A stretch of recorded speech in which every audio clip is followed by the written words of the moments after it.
ወለጋ የት ነው? ጉድ ነው። አዎ ወለጋ ነው። ለሚገደለው ለሚራበው ህዝብ ተጠያቂና እናንተ ናችሁ። አዎ ጥሩ አይደለም። አንተ በጣም አንተ በቀን ስንት ሰው ትገላላችሁ? አማራ 10 አማራ ነው የሚገላለው። 10 ጥሩ አይደለም።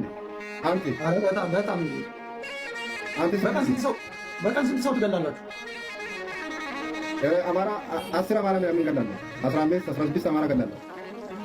ኦኬ ታንክ ዩ። አሁን ብዙዎቻችሁ እንግዲህ ይሄ ያልተገራው ሚዲያ ፕላትፎርም ነው፣ ቲክቶክ የሚባለው ፕላትፎርም ነው።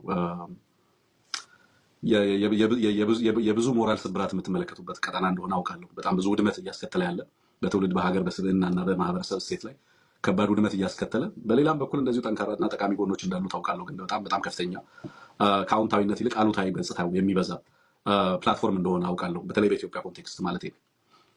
በዚህ ፕላትፎርም ላይ ይሄ ነገር ሲነገር አሁን በኢትዮጵያ ውስጥ አውትሬጅ አይፈጥርም ማለት ከፍተኛ ቁጣ፣ ከፍተኛ ህዝባዊ ንቅናቄን አይፈጥርም።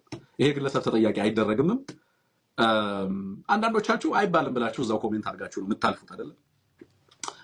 ይሄን እንደ አይዞሌትድ ኢንሲደንት ወይንም ተናጥላዊ ንግግር አድርጋችሁ ነው የምትወስዱት። ልጁ የስብዕና ችግር ስላለበት እንደዚህ እንዳለ ነው የምትወስዱት። ወይንም ባለጌ ያሳደገው ነው እንደዚህ ሊል የሚችለው ነው ብላችሁ የምትረዱት አይደለም።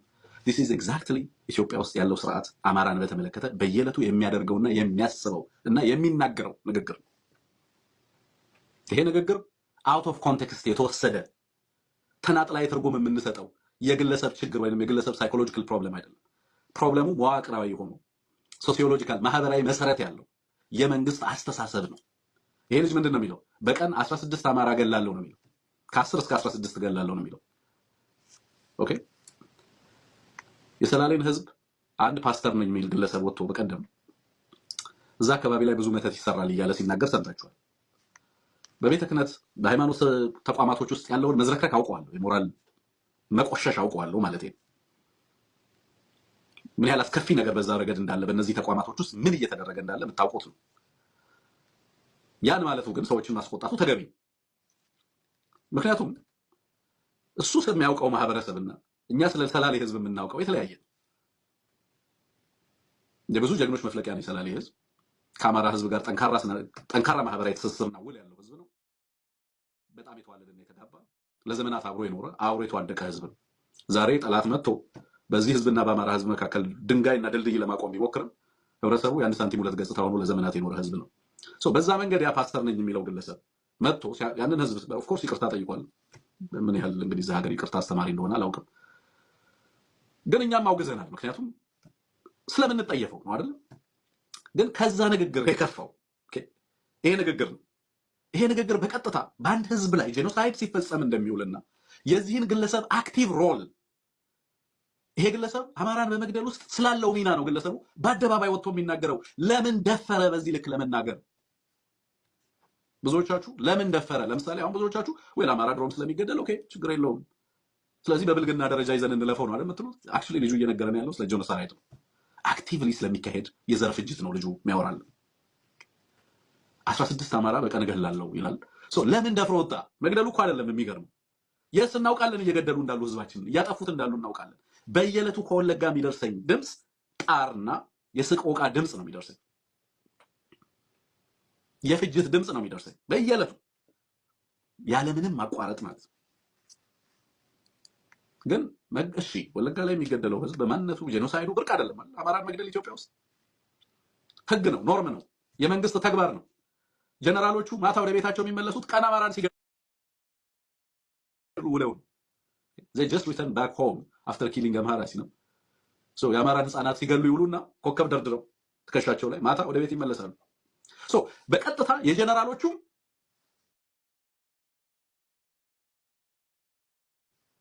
የመንግስት መዋቅር ውስጥም ያሉ አካላት ስራቸው አማራን መግደል ሆኗል።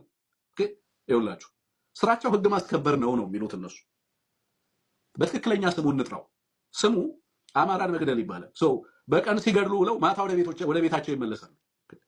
ምን ስራ እንዴት ነበር ሲባሉ ስራ ቆንጆ ነው ብለው ሪፖርት ያደርጋሉ። ስራ ቆንጆ ነው። እንዴት ነው በሚቀጥለው ዓመት እቅዳችሁ? በሚቀጥለው ዓመት የተሻለ ሰላም ለማስፈን የተሻለ ግድያ እንፈጽማለን ነው የሚሉት። that's exactly በየቀኑ የሚሰሩት ስራ ነው። ህዝብን ስሎተር ማድረግ፣ ህዝብን መግደል ነው ስራቸው። ስለዚህ አሁን ጀነራሎቹ የኢትዮጵያን ወታደር አሰልጥነው በኢትዮጵያ ወታደር ስም የሚያሰማሩት አንድን ህዝብ አድኖ እንዲያጠፋላቸው ነው። ስለዚህ ስራቸው ኦኬ ተቋም ከመገንባትና ከመምራት ወጥቶ አንድን ህዝብ ወደ አድኖ መግደል ተሸጋግሯል ስራቸው። በዚህ ስሙ ነው ልንጠራው የሚገባው። ምን ያህል ገላችሁ አላችሁ? በሶስት ወር ውስጥ አፈጻጸማችሁ ምን ይመስል ነበር? ስንት ገደላችሁ ተብለው ነው መጠየቅ ያለባቸው። ይሄ ልጅ አፈጻጸሙን እያወራ በአደባባይ ወጥቶ ሪፖርት እያቀረበ ነው። ምን አለ? በቀን ከ15 እስከ 10 እስከ 16 አማራዎችን እገላለሁ እና ጥሩ አይደለም ወይ ይሄ ይላል።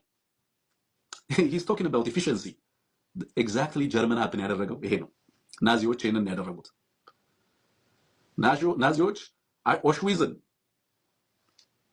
መፍጠራቸው ብቻ አልነበረም። ኦሽዊዝ ውስጥ ያመጧቸው ሳይንቲስቶች የተሰጣቸው አሳይመንት በፍጥነት ሰዎችን እንዴት ማትነን ትችላላችሁ የሚል አሳይመንት ይሰጣቸው። ለሂቃኑ ሳይንቲስቶቹ ያንን ለመፈጸም ነበር የሚተጉት። የአብይ አህመድ ጀነራሎች ይሄንን ለማስፈጸም ባጫጻፍኩ የሚለው መጽሐፍ ስለዛ ኤፊሺየንሲ ነው።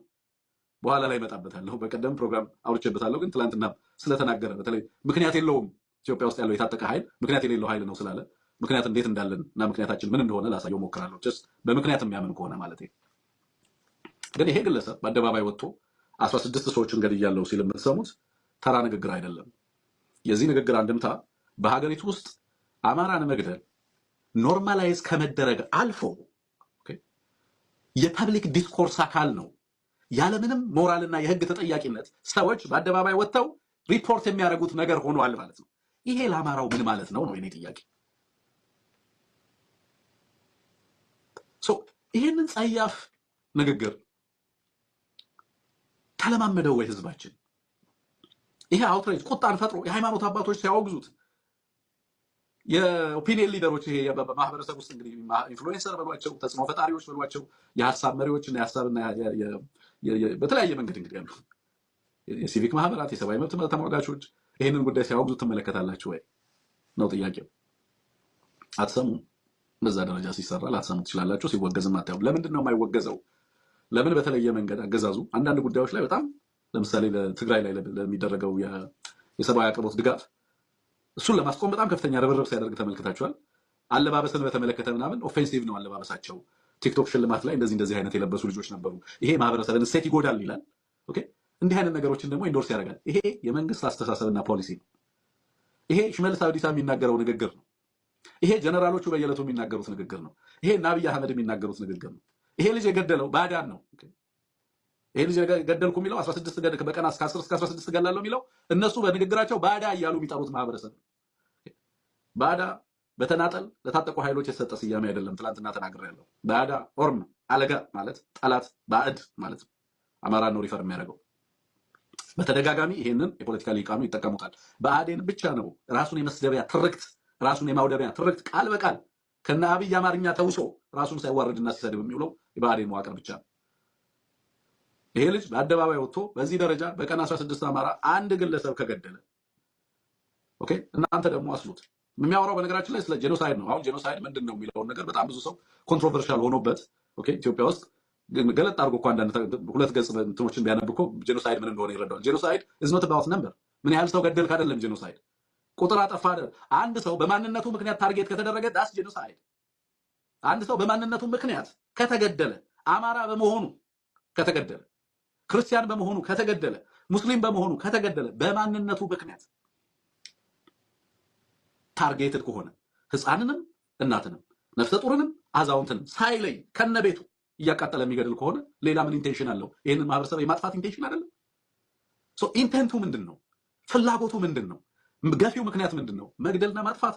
ማንን? ያንን ማህበረሰብ። ያንን ማህበረሰብ ሲያጠፋ ያንን ማህበረሰብ የሚያገኝበት ቦታ ላይ ለምሳሌ ወለጋን በጣም አመቺ ያደረገው ከኮሚኒኬሽን ብላክአውት አለ ተብሎ ሙሉ ለሙሉ ከዓለም እይታ የተሰወረ ቦታ ነው በሚል ነው ይህንን ነገር ለማስፈጸም እየተጠቀመበት ያለው አገዛዙ በዋናነት። ግን ይሄ ግድያ አይነቱ መጠኑና መልኩ ተቀየረ እንጂ በመካከል አዲስ አበባ ላይ የሚደረግ ግድያ ነው። ይሄ ግድያ ራሱ በጎንደር፣ በጎንደር፣ በጎጃም፣ በሸዋና በወሎ ወይንም በሌሎችም አካባቢዎች አማራ ይገኝበታል በተባለ ሁሉ የሚፈጸምበት ሁኔታ እንዳለ ትመለከታላችሁ ማለት ነው። መፈጸሙ ብቻ ሳይሆን በዚህ ደረጃ ደግሞ በአደባባይ በኩራት ይህንን እያደረግን ነው የሚሉ ሰዎች በአደባባይ ወጥተው የሚናገሩት ነውር እንደሆነ ትመለከታላችሁ ማለት ነው። አሁን በርደኑ ኃላፊነቱ የሚሆነው የሚገድለው አካል አይደለም የሚሆነው ማለት ነው። የሚገድለው አካል በዚህ ደረጃ እየወጣ አንድን ማህበረሰብ ለምን እንደሚያጠፋ እየተናገረ ካለ በተቃራኒው ይሄንን ለማስቆም ጥረት የሚያደርገው ማህበረሰብ ወይንም ይሄ ፍጅትና ግድያ የሚፈጸምበት ማህበረሰብ በምን ያህል ልክ አለርት ሆኖ በምን ያህል ልክ ራሱን ለመከላከል ከእንደዚህ አይነት ጥፋት ራሱን ለመከላከል ዝግጁ ነው ወይ የሚለው ጥያቄ ነው ብዙ ጊዜ ጥያቄ ሆኖ መነሳት ያለበት ብዬ ነው የማስበው። ብዙ ሰዎች ይሄንን ዲስሚስ የሚያደርጉ ሰዎች አሉ። አይ ይሄ ነገር እኮ ይሄ ግለሰብ የተናገረው እንጂ በተጨባጭ አማራ ላይ እንደዚህ አይነት ነገር እየሆነ አይደለም የሚሉ ሰዎች አሉ። አንዳንዶቹም ልማትና ለማልሃለን መስመንገድ ሰርተንልሃል እንደዚህ አድርገንልሃል ሲሉት እውነትም እየተደረገልኝ ነው ብሎ ዘመድ የሆነ የሚመስለው አለ። ከእንደዚህ አይነት ኢግኖራንስ ማህበረሰባችን መውጣት አለበት። በዋናነት የጥፋቱ ልክና አድማስ መደበቅ በማይቻልበት ደረጃ እኛ ብቻ አይደለንም የምንናገረው፣ እነሱም መደበቅ በማይችሉበት ደረጃ ወጥተው በጭራሽ በአደባባይ ምን ያህል በቀን እንደሚገድሉ ሁላ እስከ መናገር ድረስ የደፈሩበት ነው። ይሄ በቀጥታ በመንግስት መዋቅር የሚሳለጥ ጥፋት እንደሆነ እንድትመለከቱት ያስችላል ብዬ ስላሰብኩኝ ነው ይሄን ነገር ያቀረብኩላችሁ።